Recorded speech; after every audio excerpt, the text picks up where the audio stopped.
好 ，OK， 好 ，OK， 好，各位现场的观众，各位线上的观众，大家好。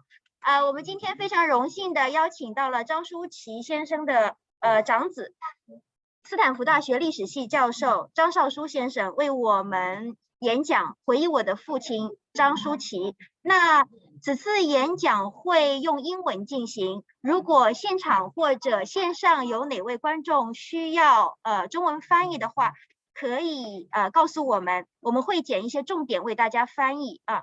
那线上的观众可以在那个 chat 里面告诉我们，好吗？好的，那我们今天就先播放一段张书旂先生1943年的当场作画的视频，然后张少书先生为我们演讲。好，我们现在先播放视频。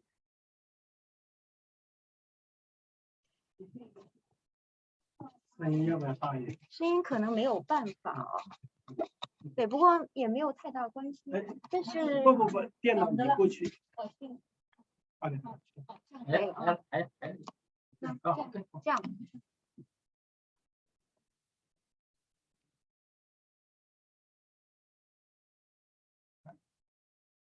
Centuries, the Chinese have loved birds and flowers.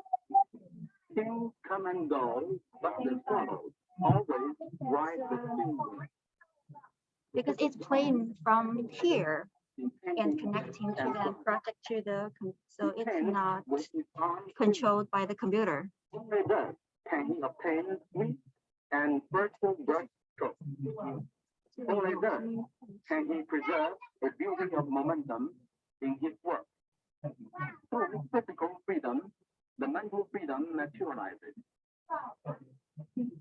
As an appetizer before the main course, Professor Chang let go his brush to bring out 2 favorite chickens within half a minute.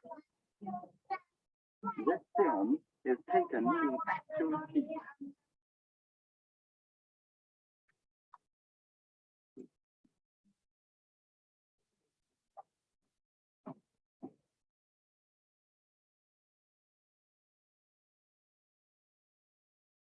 Several colors are absorbed on the same brush, and they blend freely as the brush strikes the paper.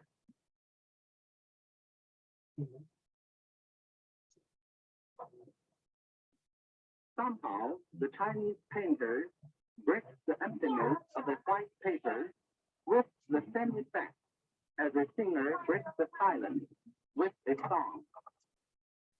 No singer tries to correct the words already flown into the air. No Chinese painter attempts to retrace a stroke already laid clearly on the paper. As a matter of fact, one of the qualities the Chinese painters cherish is rhythm or rhythm.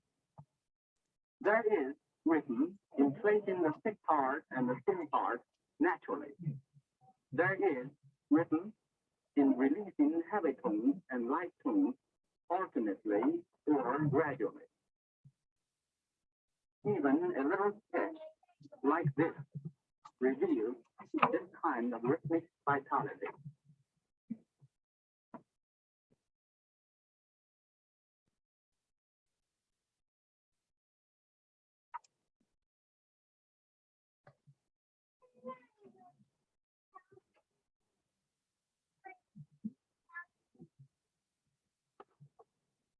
Now, Professor Chang starts on this second demonstration for the main course.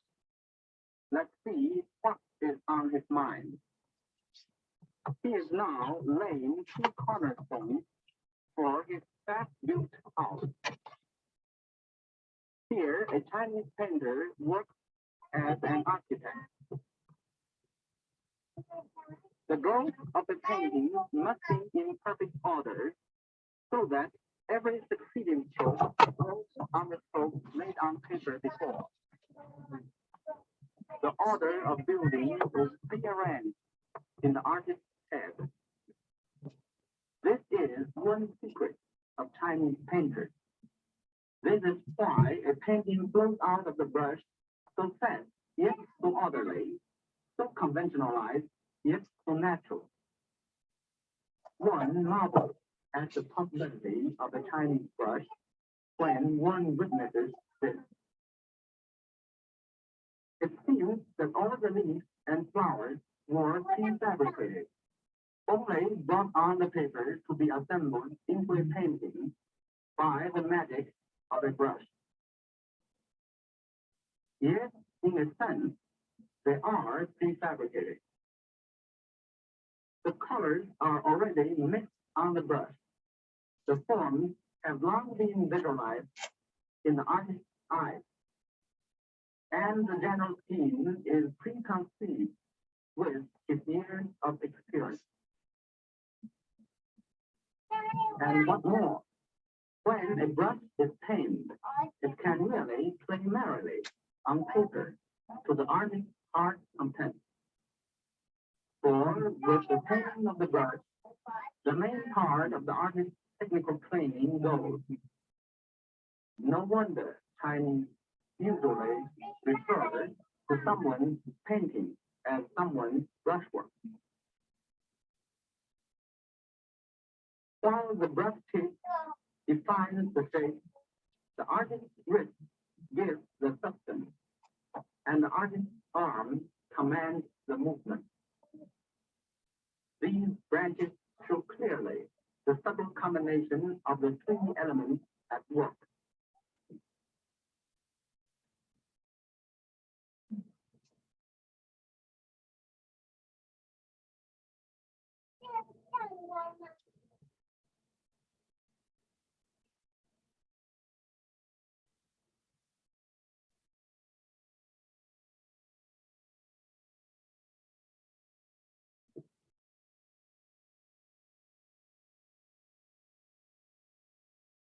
Through contemplation, the Chinese painter sees the simplicity of nature. Look at this simplified yet enlivened little bird.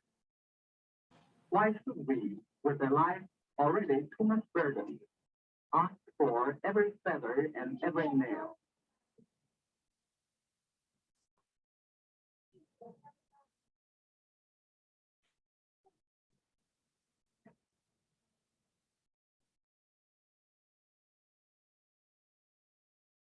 Chinese painting has the combined quality of a preliminary sketch and a finished painting. Many people enjoy the spontaneity of a sketch, while many others prefer the fineness of a completed work. With happy brushwork, a Chinese painting usually captures both qualities.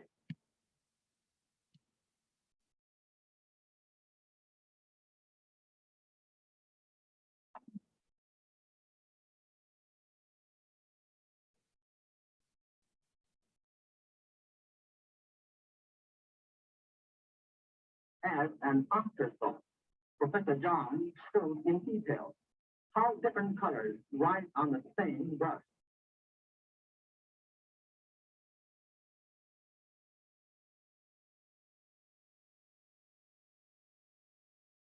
And what is more, he shows us how the writers arrive at their destination and work with each other in harmony.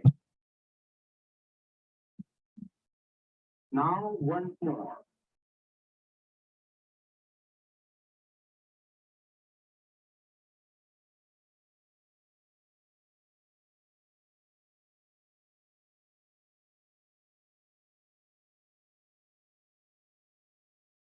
A few main lines guide the whole complicated painting, as Professor Chang indicates.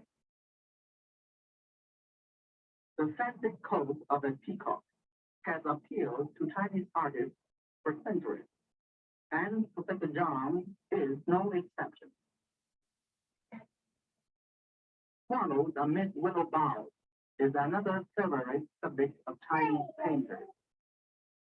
This painting is particularly interesting in its beauty of momentum. The downward movement of the swallow is beautifully balanced by the upward movement of the wind, as shown by the waving willow bough. It is never static, yet it is perfectly at ease. As a conclusion, we catch a glimpse of Professor John's other birds. Whether a cock or a pheasant, his brush always imparts life to them. Influenced by centuries of Chinese art tradition, will they not vibrate in onlookers' imagination?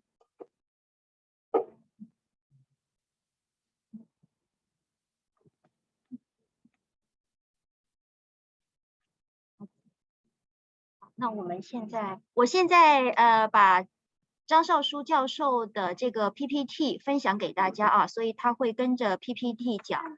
有些观众在 chat 里面问我们说，为什么今天的演讲是用英文？那我给大家解释一下，张少书教授呢是在美国出生长大的，所以他比较习惯用英文来演讲。如果观众们需要翻译的话，我们到时候会选择一些片段，然后暂停来给大家翻译。好，接下来我就把这个 share screen， 我把这个 PPT 分享给大家哈。这个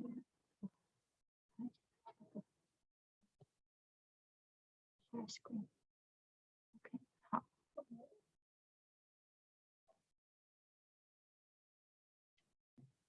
可以看到吗？如果看不到或者听不到声音，请在 chat 里面跟我们讲哈，谢谢大家。那接下来我们就有请张少书教授。不用话筒哈，听得到哈，不用话筒。No, they all right, can you hear me all right? Is all right? Sorry, you know, we do have illness, COVID still going around, and I'm from Stanford, and there are a lot of students who have COVID, so we have to be careful. But thank you for coming today. I'm Chang Shu-chi's son. I did not know him well. He died when I was just 9 years old. But I studied his life, and I do have recollections of him. So I'm going to speak today about what I understand to be his career in life, mainly professionally, and a little bit about his personal life. Some of you know more about him. Some of you don't know very much about him at all. So I'm going to give some basic factual information, some basic information about him that might be repetitive or redundant for some of you. Thank you, Director Shu, for sponsoring the talk today, and thank you all for coming out. It's perhaps because he died when I was young that I've been interested in him my whole life. I mean, because it's curious. He was a very big presence in our family. I grew up in Piedmont across the bay, and only knew him for 9 years. So not a lot of strong memories, but I do have some recollections. But his presence was always around us, even after he passed. His artwork was everywhere. My mother could never throw out his clothes. His cigarettes were always in the drawers. And his painting materials were all over. So in a sense, he never left. So as for myself and my younger brother, he was a presence in spirit, but not in physical form. So I've always been curious about his artwork, and I'm a historian of a pretty traditional US history, Chinese history, but I have certain historical sensitivities or thoughts, and I bring them to this discussion. And I look forward to having your comments or questions.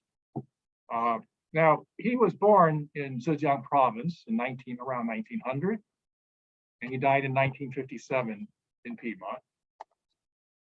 He spent half of his life in China, and well, more than half, maybe about two-thirds of his life in China and 1/3 in the United States.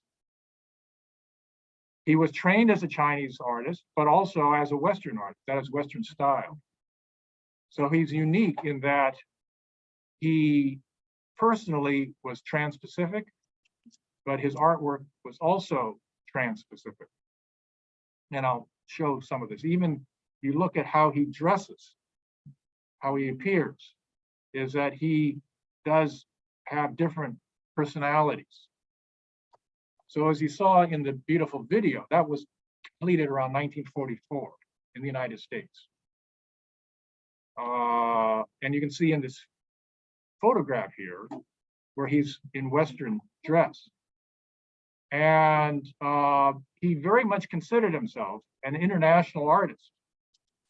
As much as we look at it and we think, oh, Chinese art, but he was trained in Western art at the first professional art school in China, in Shanghai, in the 1920s.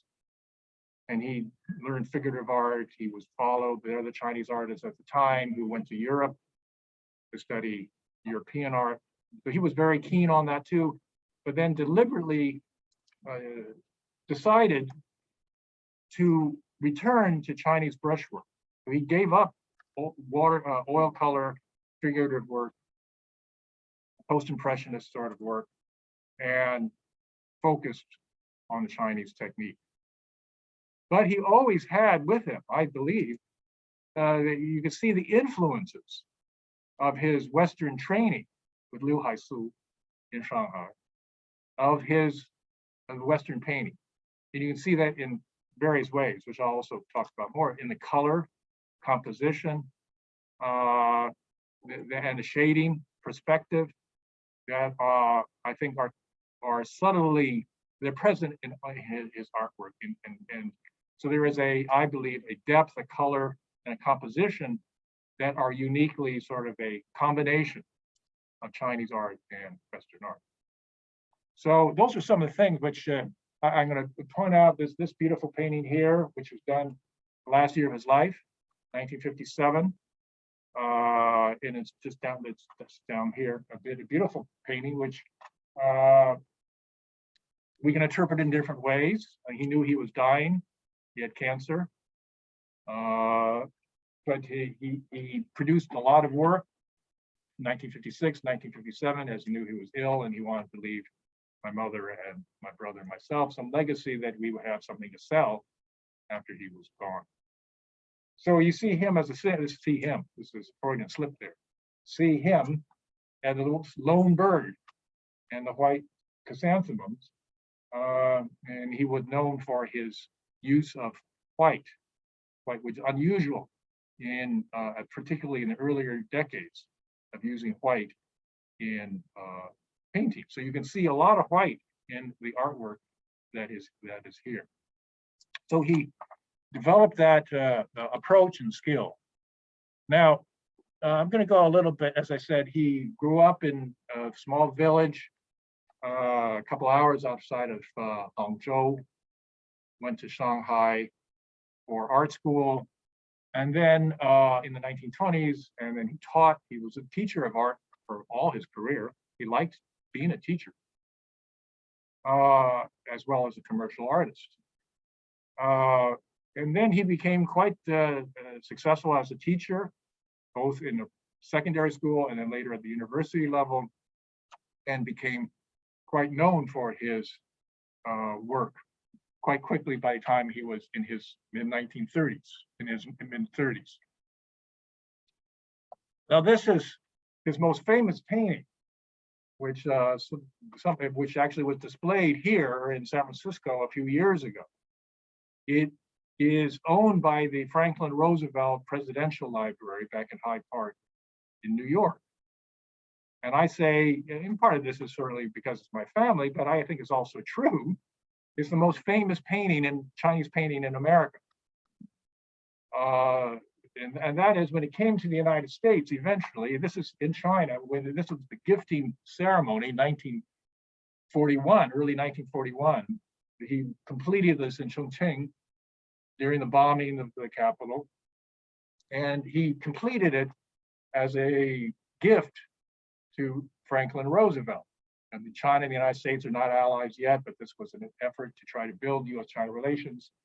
And he dedicated this to Franklin Roosevelt and said, the messengers of peace are 100 doves, his notes. And it's in pretty good condition in Hyde Park, and once in a while we can get it out and display it. But you can see it's a very large composition, which was quite unusual at the time. And you have 100 doves, literally, you can count all of them. And they're in every different position. There's none that is in the same position. So it's quite an accomplishment to be able to paint in such a lively way. And here it is at the gifting ceremony, where you see him in a Chinese scholar's gown. But the US Ambassador Nelson Johnson is to his left. And I think the British ambassador is over there. And second from the right is Shang-chi, H.H. Kung, who was an associate or benefactor of my father, as many of the other Kuomintang elite were. And this is Wang Shi-ji. I think Wang Shi-ji, the foreign minister. And I'm not sure if that's Zhao Shang'an, not Zhao Yuanren. No, Wang Chonghui. Wang Chonghui, down on the. So it's quite a distinguished group here. And on the colophon, on the painting itself, is a colophon from Chiang Kai-shek. So this was given to Nelson Johnson and made its way to the United States and was displayed, it was said, in the White House, and became a great deal of attention to it, as you can see right here. It's beautiful. So you got already you can see certain things which I think is unique, is that yes, there's the liveliness of the Chinese painting, which Wang Guowen talked about, the vitality, the motion in it, which you can only get from the brushstroke. But you see the composition, there's a depth to the composition, which is not often seen in Chinese painting. Chinese painting tends to be I would say, a little more flat.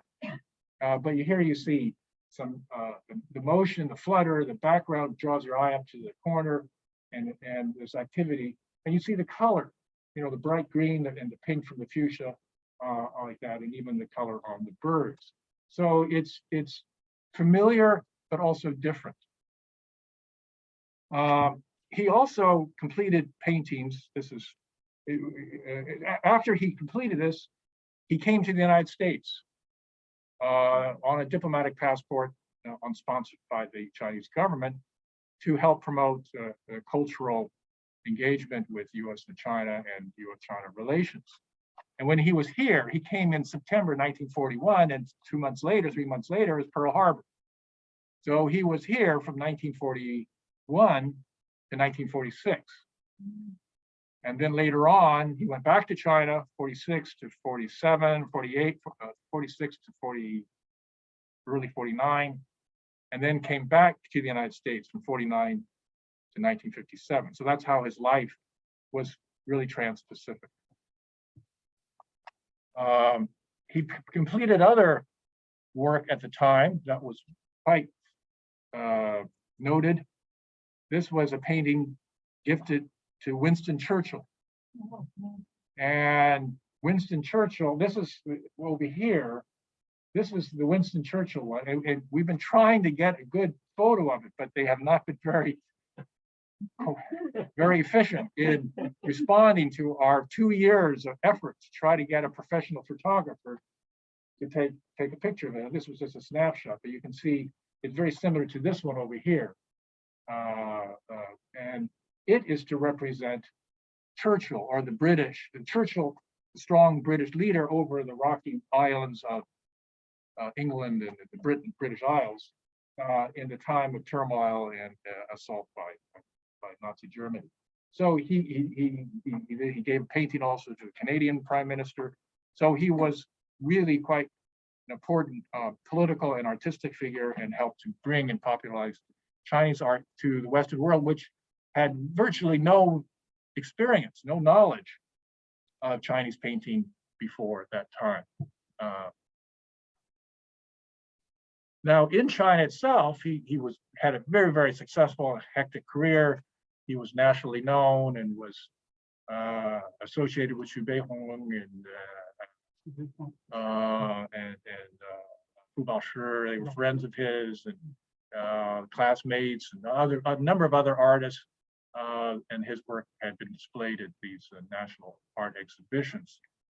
And then, as I said, he was long associated with Hangzhou. You can see him here in Westlake.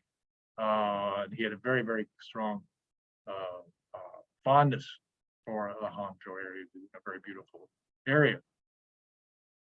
So he was very much tied to China, but as you see, even in his dress, his Western dress, and he liked to dress in a Western way. He did, I think about him and let's say compared to Zhang Chen, they were contemporaries. Zhang Chen liked to dress in the Chinese gown. He wanted to look like the Chinese scholar, even when he was living in Carmel, when he was like that. He would travel around, the beard and all this, and that was part of his personality, I put it that way. My father liked to be international. And as you can see here, even though he was also comfortable in the scholar's gown. Now he came, as I said, in 1941 and was here for 6 years, 5.5 years.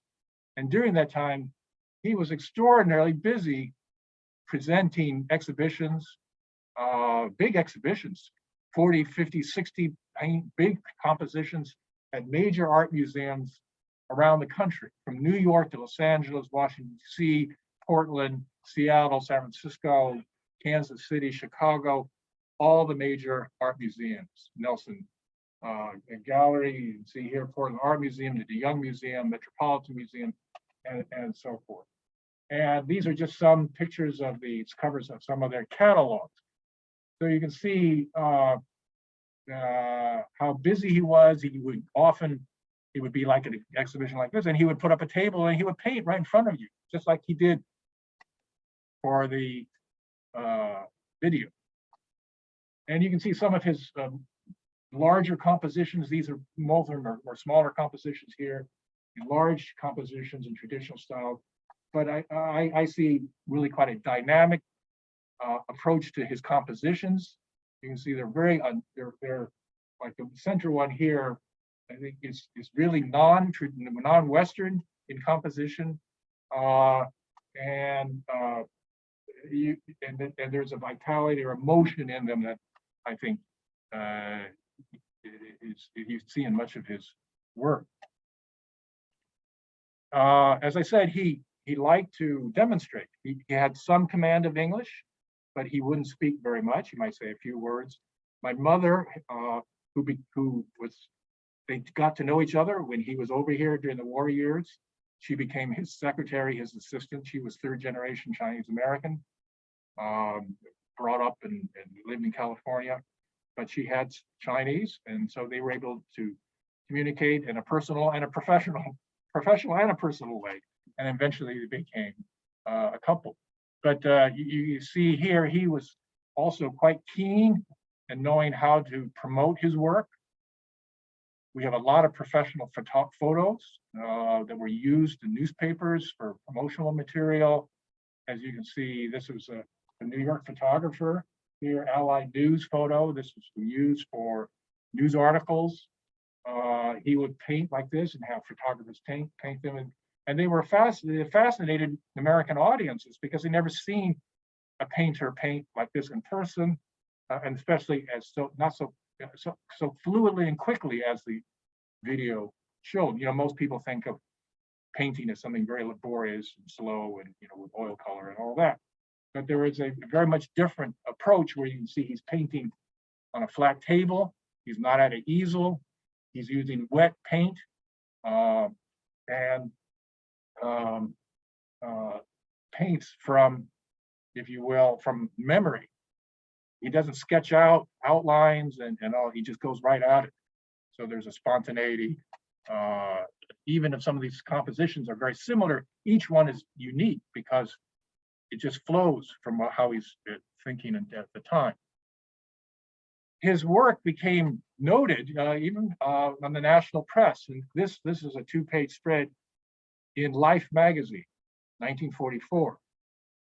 Where they were taken. I don't think it doesn't by justice. They're taken by the speed of his painting. He's so fast But that's, like you have 1, 2, 3 minutes, and this is, how fast he can do it. Even Mungo One talks about this video taken in real time. And in some sense, you can't believe your eyes. I mean, every time I see this, I've seen it maybe 25 times. It's really quite amazing to see how the reality is created. The little bird, it's just, you don't know what it is. All of a sudden it's there. And I think that's what was really quite captivating for audiences. So this and his other work, you see, he became very, very well known in the United States, and he had big crowds. 200-300 people would come to his exhibitions at the museums. Now, this is one of my favorite photos of him. Yes. Over here on the left. I think he's got his Humphrey Bogart look, right? He's got the wool, cool woolen suit. He's got a cigarette, a little smoke going up. There's the shadow. I forgot who the photographer. It's sort of like Richard Avedon or someone like that, one of our photographers today. But he doesn't put on a Chinese affect. And in this photo, in other instances, he does. So his personal appearance and his artwork, I think, are can be interpreted in that way. Now, if you can read Chinese, you can see, and this is always, I found this some years ago. I was looking through his material, and I read a little Chinese, and oh my goodness, he did this at Stanford. You see here is 1944, the year 1944, Zhang Shu-chi did this at Shu-chi大学, Stanford University. And we have a catalog, when he did this in 1944, my office, it looks right at the gallery. So I can walk where he walked. And so this is one of those little simple compositions you saw in the video that he did right there, demonstration. And then he finished it, signed it, and it's been, this is now part of our legacy. So again, this is an interesting personal connection. Well, what, you want to go back? No, wonderful. All right, so yeah, so this was, as I said, he was here to 1946. He returned to China, and I need to share with you, he was already married. He had been married before. He had a first wife and had 4 children, my half siblings. But I never knew her. I don't know much about her. I had some contact with my half siblings, but I think it was not a happy marriage. And certainly they were separated for 5 years. And before he could see her after the United States, she died of an illness. So you can see pictures of him. He's in mourning for, I think, a fairly short period of time. And then he invites Helen, who we met here, to come to China. And it's kind of a nice love story, I think. So they met each other, and I have a lot of photos. They were a couple, they were a thing over here. I mean, she was married too to somebody else. He went off for war. Her husband, who was he was a Chinatown guy. He went off to war. He went off to Italy. She says he fell in love with an Italian girl. They weren't able to stay together. Broke his heart, and he died.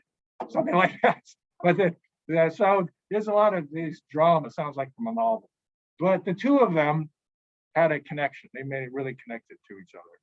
And when she came over, they were not, they were found out they were both now single, available, and they get married in Shanghai in 1947.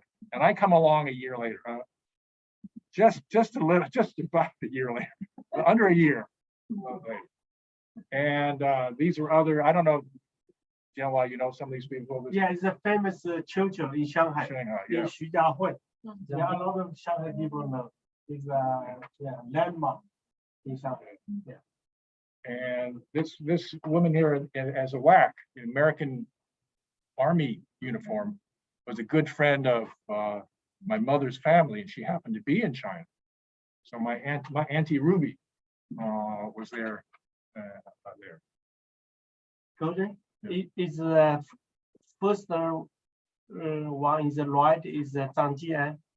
It looks like Chang Jian. Oh, on the far, it could be. Yeah. Could be. I think so. Yeah. High forehead, Yeah. darker. So Zhang Jian was a second cousin, also from Fujian. And I mentioned that Shu-chi had a lot of connections with the Kuomintang. It's true. But he also had connections with the CCP, because Zhang Jian on the far right was an underground party member and his closest relative. They were very, very close. And it said that my father, Zhang Jian, was arrested and imprisoned and was probably going to get executed because he was a communist. And my father worked to get him out of jail and saved his life. So Zhang Jian was always very appreciative of him for his whole life. And I met him, quite a number of years later on. I'm not sure who this is on this page right here. He looks prominent though. So after they get married, they live in Nanking for a while. And this is my mother, my Helen, and her Shu-chi's mother. And I think in their home in Nanjing. No, in Hangzhou. In Hangzhou. Yeah. Hangzhou. Hangzhou. And where is this over here? I think I like that photo. I'm not sure where it is. It looks like in Nanjing. It looks like at a university. It could be Hangzhou. So they look very happy. And Jianhua selected this is right there.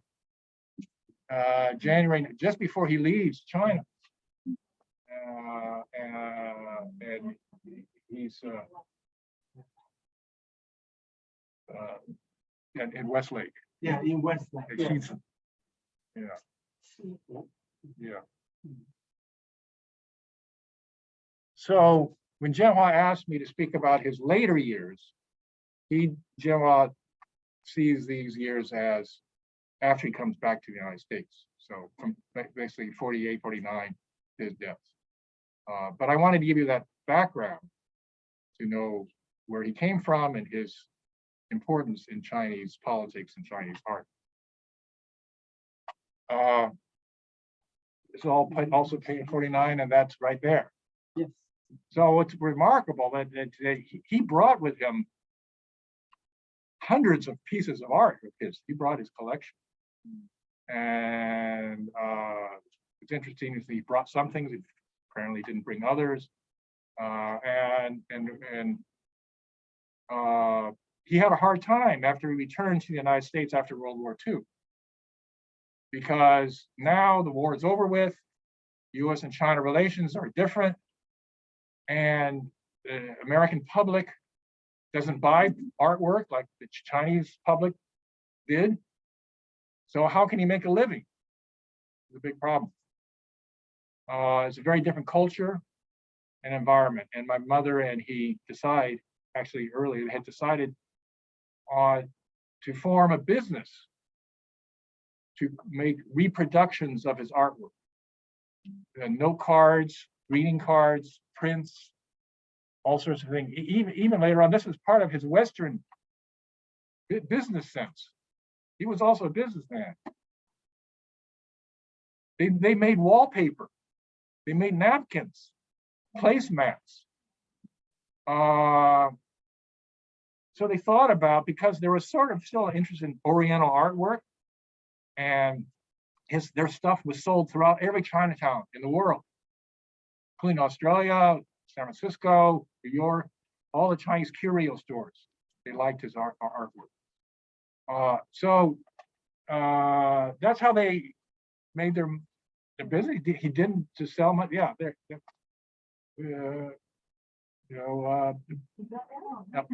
some people thought, oh, that's too commercialization. But my mother was, she was always very, proud of what she did. She was a businesswoman. How can you make artwork and put it on art? Wipe your mouth on it.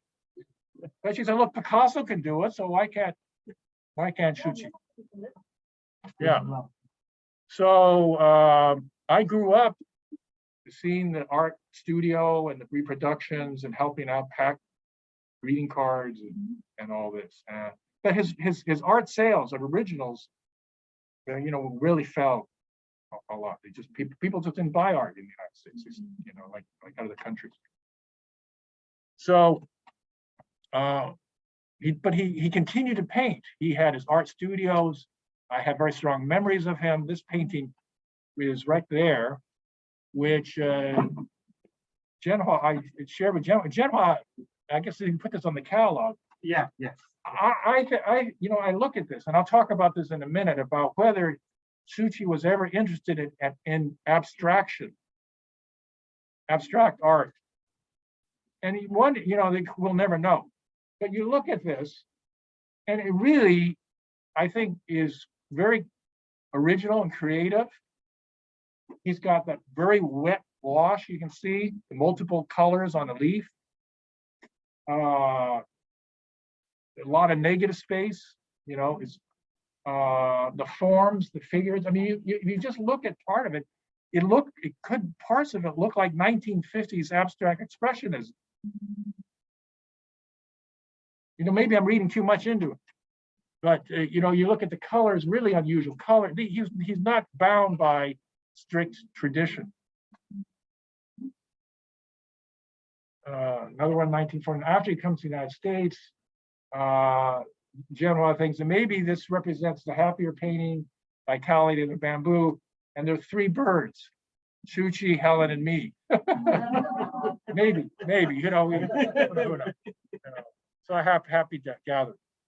So you can see here, this is actually my younger brother. He was born in Berkeley.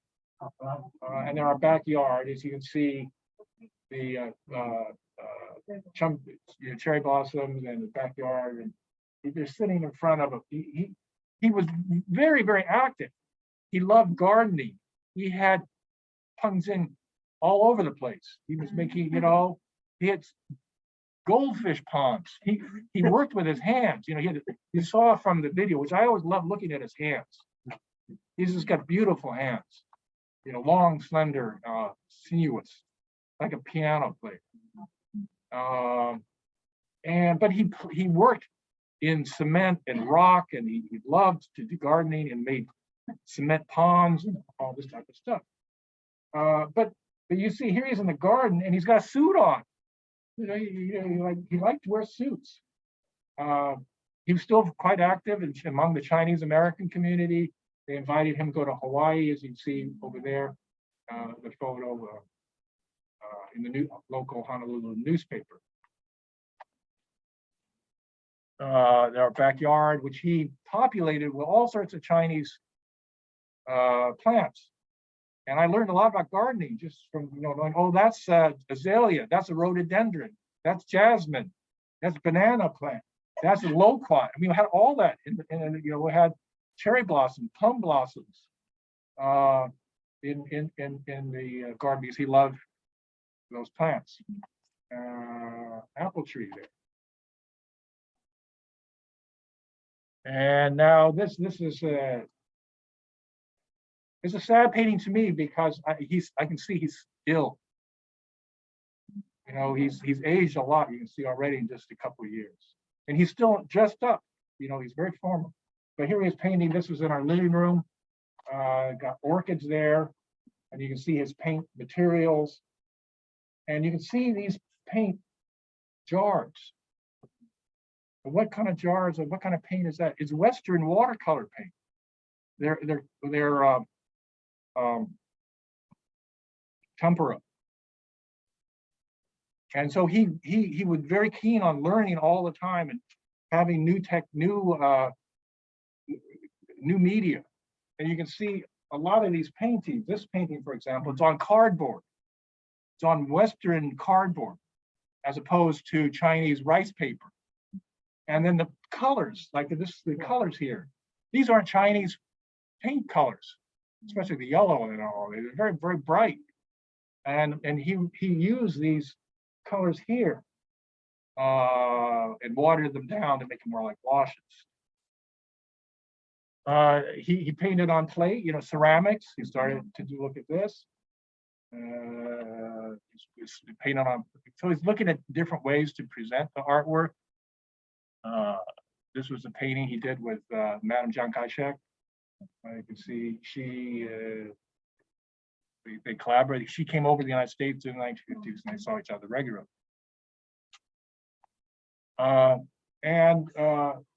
Here's my mother. This is Joe. This is Sun Duosi, who was Xu Beihong's lover, girlfriend, you know, whatever, good friend. And they came over, and I think this looks like it may have been taken over, like on Tiburon or somewhere like that. No, and Lake Tahoe. I don't know that. I don't think it's Lake Tahoe. No, it's not. Lake Tahoe is much bigger. I think this is in Tiburon. That's Tiburon on the other side. Belvedere and Tiburon, Marin County.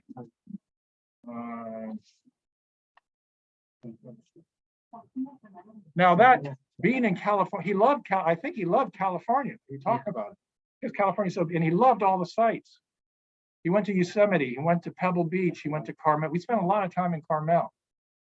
And you know, just like John Chen loved Pebble Beach. You know, but he went up there and saw the pines. He went to Yosemite, saw the Grand Mountains and the wildlife, the deer. He started painting things that he hadn't seen in China. White-tailed deer that you see in Yosemite. California quail. Flowers and birds that you didn't see in China. So this is something here. This is the lone pine on Pebble Beach, you know, like this. So you can see his brush technique, but he clearly wants to present it in a different way. So as I say, this gives me some suggestion that he's very active. He tries to be original. He's always finding ways to do something different. And he just works constantly. So, you know, also I might remember he's just in his painting studio, painting and painting over and over and over again. As you can see, now this is a demonstration just near here. Now it's called the San Jose Art Museum. Yeah.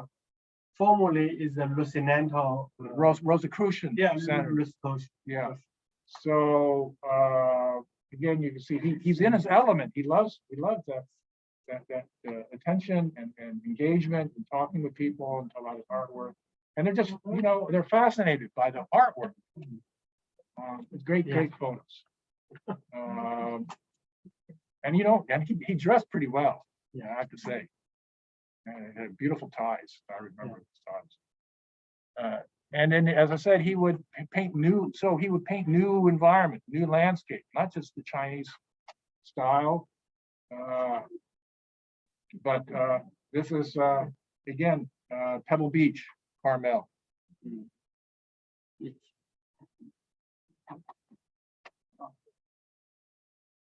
Now he also was a teacher, as I said, and he published 2 or 3 books in China. And then he was working to complete 2 more books here in the United States. And he finally completed this manuscript, which he completed but never got to publish in the United States. And we recently, the family, it's about 200 pages long, and we gifted it to China, the Chinese Museum.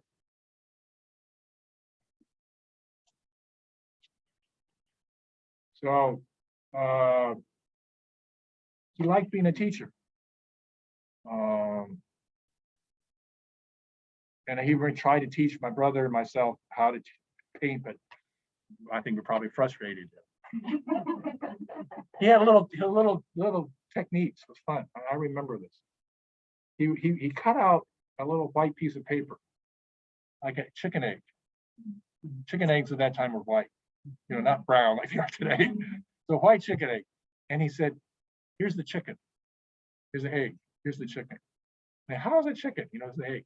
And he said, well, when you make the chicken, paint the egg shape. And then he would add to it, just like you saw in the painting. And all of a sudden, there was a chicken.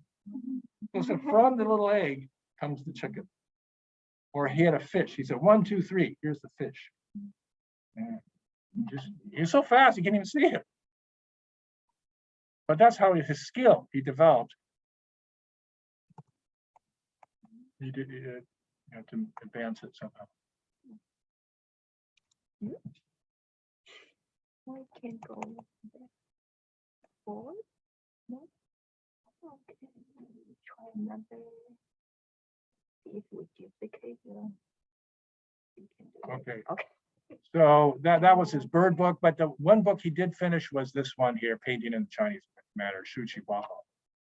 And that my mother completed after his passing. And it was the first Chinese painting book produced in the United States, produced by a Chinese artist. And there's a copy of it. And it's available on Amazon. So you turn on the back, you can see that's a Life magazine photo of him on the back, where he has the Chinese gown.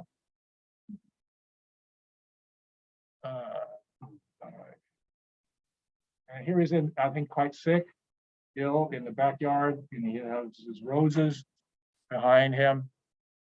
And it's one of his last paintings here, single bird. And one of these promo. I think how can we move this?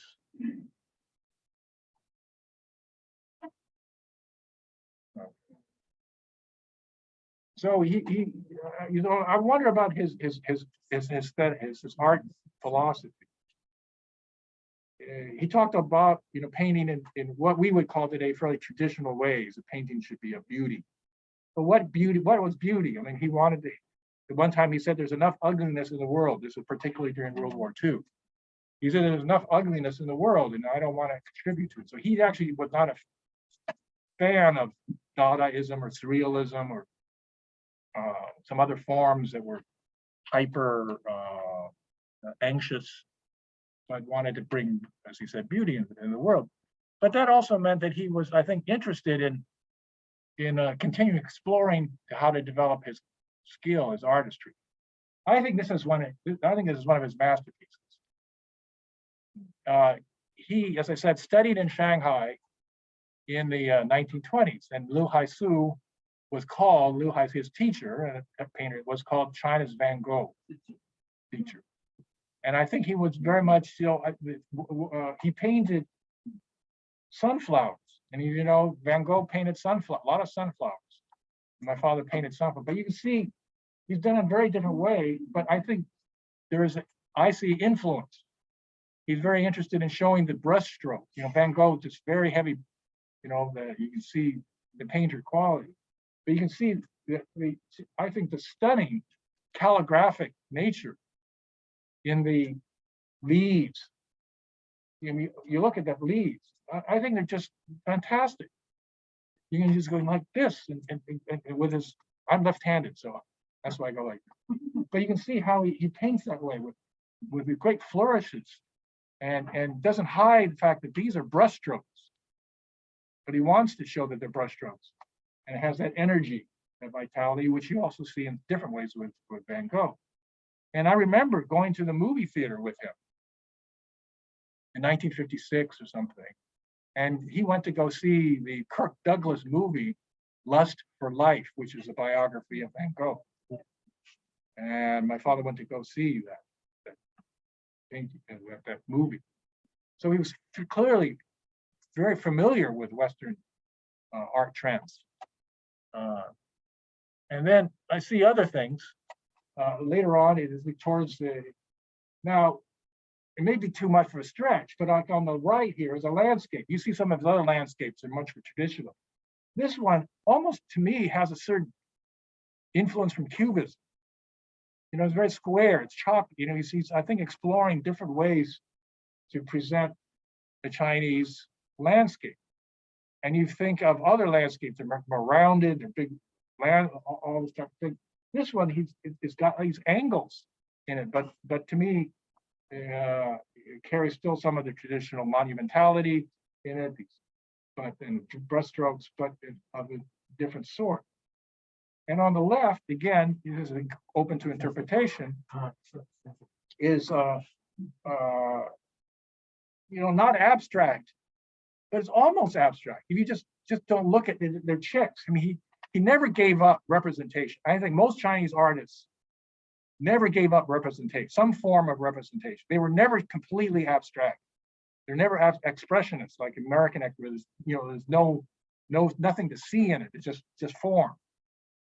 But they always had expressed something: flower, bird, horse, or something, leaves. But if you take away the chicks, the representation, there's something there. It seems to me that he's playing with space, negative space, just trying to look at the intensity of the ink itself in different ways in both ones. Jianhua, do you have something about this? Yeah, 1955. 1955. And then in some of the studies, we have a lot, as I said, just these studies all the time. He does it. You could almost, I can feel almost his arm moving. You can see, and he's trying to not just be careful as he does in some of them. He can be, but here he's again, I think, influenced by the action painting that's emerging in the West in the 50s and the 60s, and then the color. And he's less attentive to representation, some accurate representation. Even not so, but now is really looking at this very, very quickly done, dramatic colors, but lots of energy. And he was thinking of different ways of applying painting. And I remember he did finger painting. He started to use finger. I don't have one to show you today, but he also was interested. He used sponges, natural sponge, and he's dabbing here, like this, and yeah. So he's again thinking of. So all that suggests to me that who knows what he would have done if he had lived, other than to say, I think he would have continued to explore. And he could have become, develop a very different style of Chinese art if he had lived even a few more years. Because I think he certainly had the interest and the curiosity and ambition to do so. I guess this is the last painting here. So people know about splash painting. Splash ink painting, Zhang Chen. Well, here, Shu-chi was familiar with what ink could do and wet painting. And this looks like the beginning of a lotus leaf or something. But just in and of itself, I think it's beautiful. And who knows what more he could have done with this, but you could see he spent some time on developing this, and he could have continued to develop this. Pretty nice. Yes. Okay, I think that's my slides. Thank you. Yeah. Do you have any questions? Yeah. Yeah, I can show you. This is bright Shu-chi years. You can touch it. Did you mostly use the small brush? Yes, small one. Yeah, he always like use The small one, but he had the wide ones. Yeah. For the wash. You can see in the painting behind you where the moon, and had the big wash on the. I think that would probably be first. And he made the moon, beautiful round moon, and then he would use other types of brushes for leaves, for the fine work on the birds and the flowers.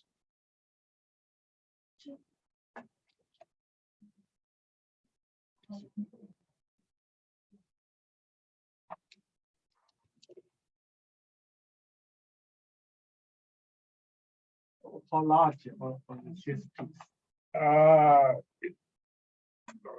Okay. Mm. Yeah. Okay, kill him. Yeah. Yeah, yeah. Okay. Like a new man. Yeah. 多少年了 70. ？70。 Yeah, early of 1950. 有那么久了？ Yeah, yeah, I think 像 so. 新的一样。 It's in 1950s. Well, he may, I don't know when he painted it. I think when my mother produced this was in the maybe 60s, Okay, 60s. mid 60s. Yeah, 60s. 17年。 Yeah. Are you a professor then at Stanford? Yes, I am. And what do you do? I study and teach U.S. actually U.S. history, Asian American history, U.S. China history. But not art history. Well, no, I don't. I a little bit because I've always been interested in art, but I'm not trained as an art historian. So I always give my interpretation with some qualification. You know, I don't want to say that I have authority to make these claims, but I'm just raising them because I see them and I just wonder about it. Yeah. So ages last year, what was the official job or position? Because I saw on Wikipedia that he had a position in Berkeley.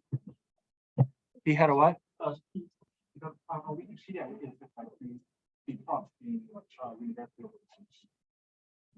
I don't think he taught. He did receive an honorary degree in 1944 or 40 something like that. He did get a at UC Berkeley. He got an honorary doctorate. Okay. But I don't think he taught. Okay.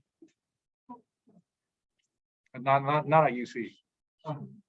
Yeah, there must be some mistake on Wikipedia. Yeah, they might have seen the picture of him in an academic gown.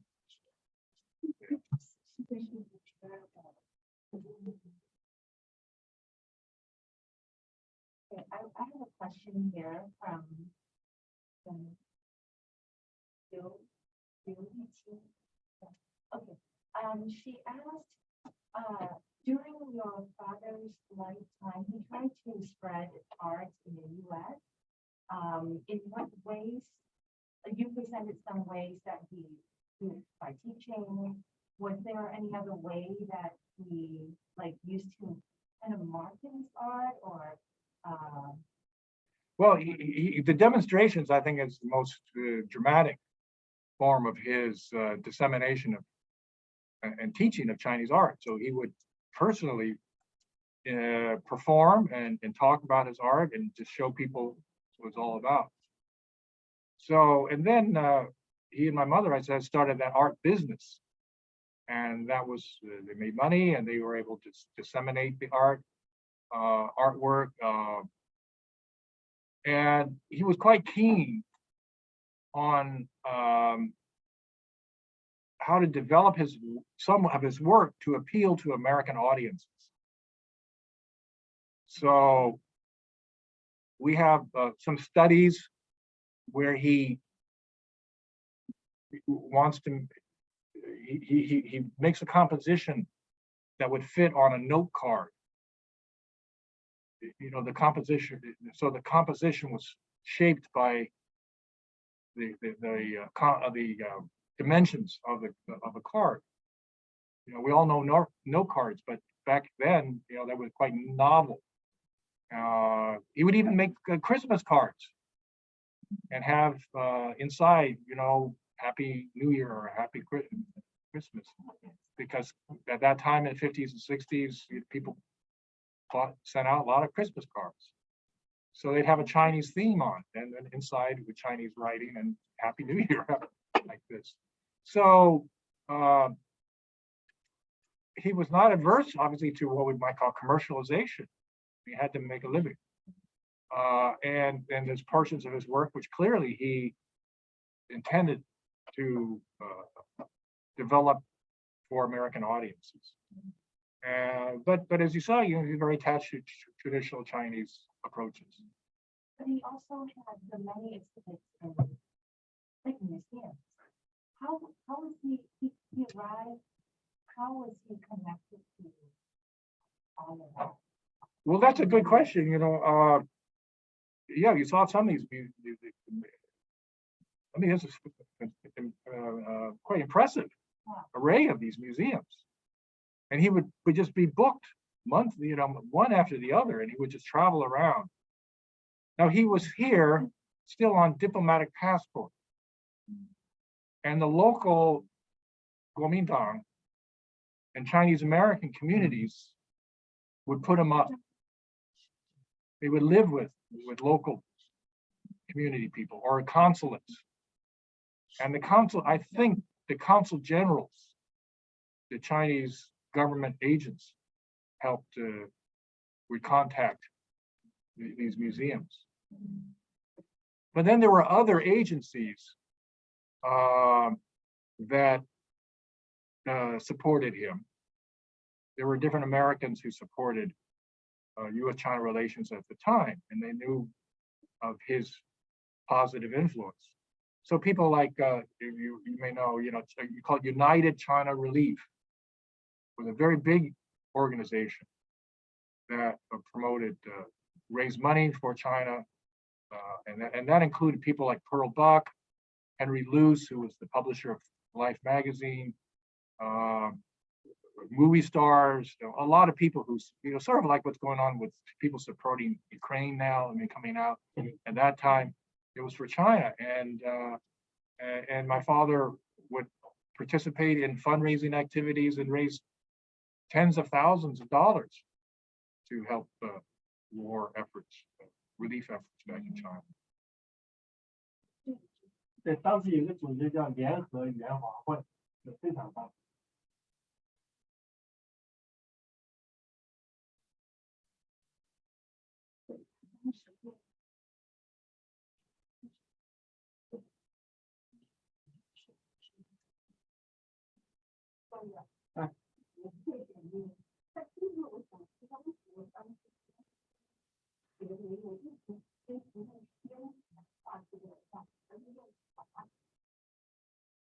She asked why Shu-chi used a lot of watercolor or cardboard paper in painting.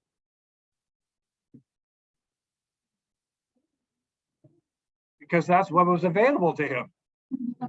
当时只有这样的，没有这样。So in the United States, lots of painting materials, and he would go to the art store and buy the cardboard. That's a Western watercolor cardboard. So he would use that here, and it has a different texture to it than the rice paper or the silk paper, which has more of a spread. Some of the Western paper, cardboard, different paper. So he was interested in seeing how he could use the materials in different ways. Even I showed you that big screen of sunflowers. I think that's a Japanese screen. No, I think it was paper. But it was a blank. He bought it. You could buy it in San Francisco because this is 1950s. I think it's a Japanese screen. Yeah. 日本的，还有贵州的啊，还有这些都有，卡斯都有，都有，我们应该不少知道。Yeah, this one painted in 1952. Yeah, Japanese. Yeah, spring. 他曾经用过，还有你要看到吧，还有一张贵州的纸体，对对，还用过这张很好的。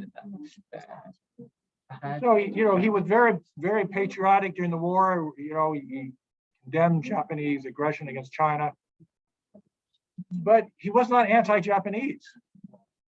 He traveled to Japan on his way back to China. We have pictures of him. He went to see the great Buddha of Kamakura and Kyoto. Yeah, Kyoto. And at home, he bought Japanese porcelains. He used Japanese paper, and so I think he was very open-minded in that. He's very innovative. Okay. One more question, sorry. One more question.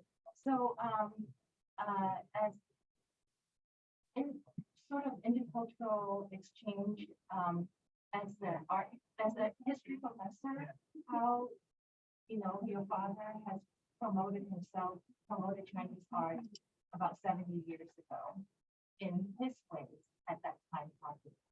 Do you think that those ways are still applicable today? What do you think about, like? It's a good question. I mean, because we know U.S.-China relations are a terrible situation right now. There's lots of bad feeling on both sides toward the other side, misunderstanding, bad understanding. At one time, we had a lot more cultural exchange. Back in the 70s, 80s, you had artists, musicians, dancers, opera people going back and forth. American musicians, symphonies going to China. But a lot of that has ended. And I think it's too bad. So I for one, I mean, there's the political level, high political level, which they had to deal with them with what they deal with. But then on a lower level, or more popular social level, I think there's lots that could be done on a social cultural level. But even there, it's the environment is not very open. So many of you know Ai Weiwei, for example. But Ai Weiwei is not really interested in improving U.S.-China relations. I mean, he's very condemnatory of Beijing. I mean, he did, he's had problems, suffered too, but he's quite a vocal, quite a voice to criticize China. And he's very popular in the United States. He's got a bigger following in the United States than anywhere in the world. So that's a different way of thinking. I mean, he is very influential. But if it was possible to have more cultural exchange, I think that would be good.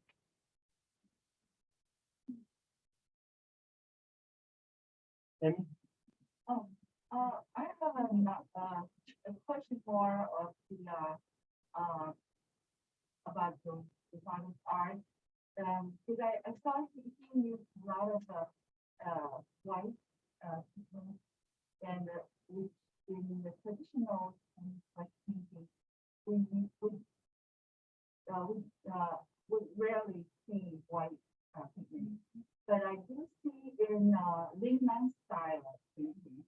So my question is has his father thinking or at that time did you associate or friends with that Lingnan style group or influence each other or? Yes, you're quite perceptive on that. Yes, when after he went to art school in Shanghai, he moved to Xiamen,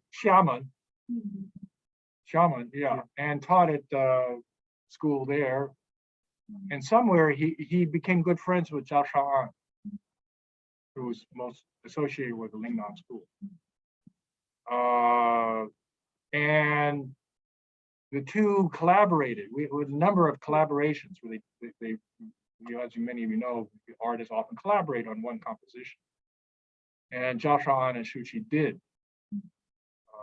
One of my favorite things in our collection is a number of on rice paper.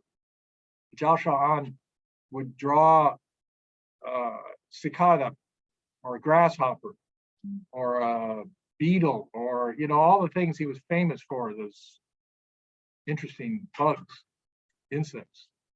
And he inscribed on the side, Zhao Sha'an completed this, and this is waiting, or this is for Shu-chi to do something.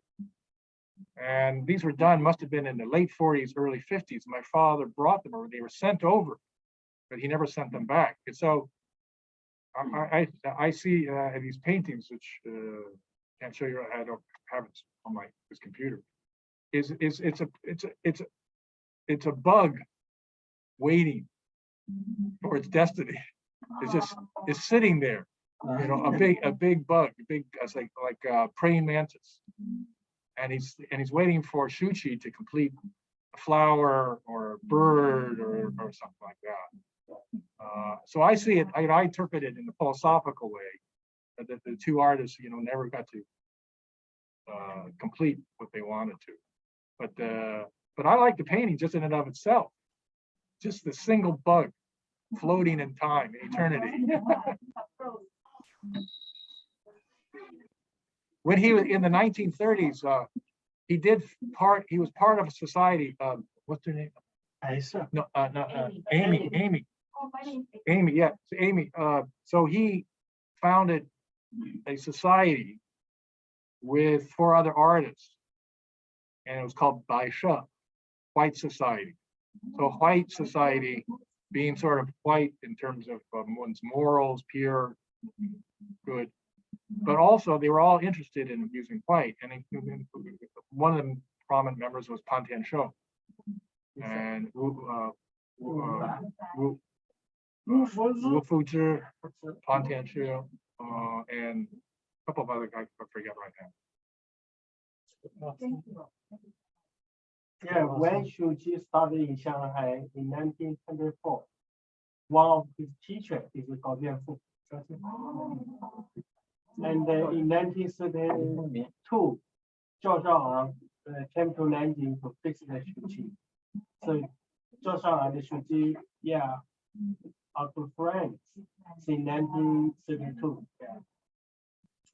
So my mother took me to Hong Kong when I was, I don't know, 13 or something like this. And she went to go visit Zhao Shao'an. So I remember I met him.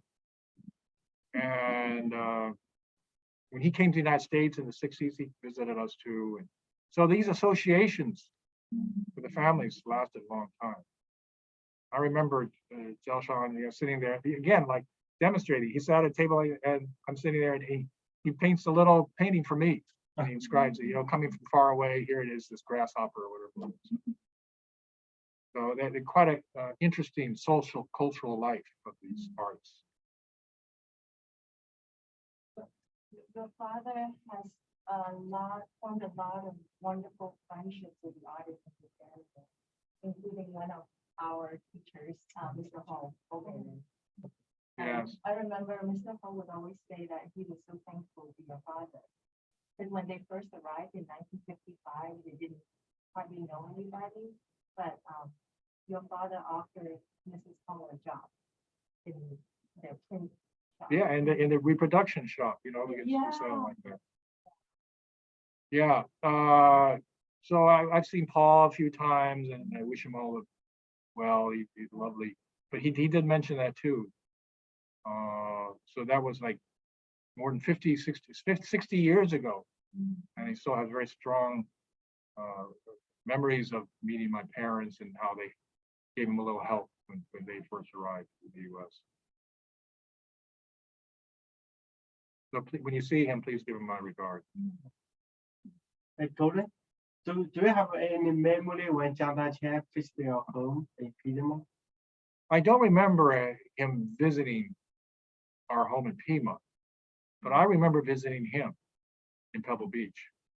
Okay. So my mother, I went to go, I'm maybe 14 or 15 or something. There's a picture. Okay. Yeah, 1969. 69, something. Oh, yeah. So you saw the picture, yeah. So I remember it. If you don't mind, I mean, he was a character, I think, because he had the Chinese gown, and he had the wispy beard, and he kind of twinkle in his eye, and even though he'd been living in the United States in the Western world for decades, and he had his young wife, there was a monkey somewhere or whatever it was. So it was quite an experience. But I can't remember what his voice sounded like. Well, thank you very much for coming today and for this conversation. Yeah. We appreciate your interest. Yeah, thank you so much. We close the Zoom. Yeah, if you have any questions, we can talk with the person. Yeah. I introduced this book for you. 855 Golden for the Chinese railway works. Yeah, Stanford has a project, the railway works. Yeah, if you buy it, he can sign it for you. We also have other catalogs, yeah, available. Yeah, this one is my favorite photo too. Yeah, Golden State, this one. It's by a photography outlet.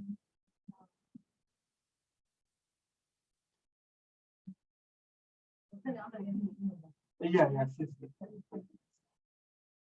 I have, you know, you start reminiscing. There are all sorts of memories come back. You just mentioned Oakland.